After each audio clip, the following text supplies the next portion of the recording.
We're having, by the way, a tremendous success, as you know, in Iran. We had one in Venezuela, and now we're having one in Iran. They have no Navy left. They have no Air Force left. They have no anti-aircraft equipment left, no radar left, no leaders left. The leaders are all gone. Nobody knows who to talk to. But we're actually talking to the right people, and they want to make a deal so badly. You have no idea how badly they want to make a deal.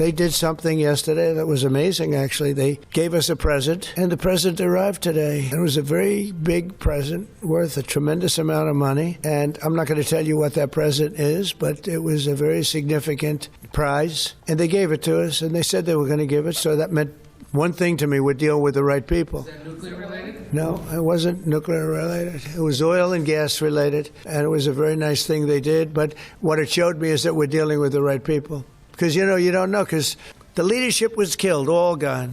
Khomeini, all gone, as the expression goes, the past supreme leader. And then the new supreme leader was racked up, at a minimum racked up pretty good, and everyone else was gone. And then many of the people in the third tier are gone, but we're dealing with a group of people that I think turn out. And the present, the gift they made to us was very significant. And they said they were going to do it, and it happened, and they're the only ones that could have done it.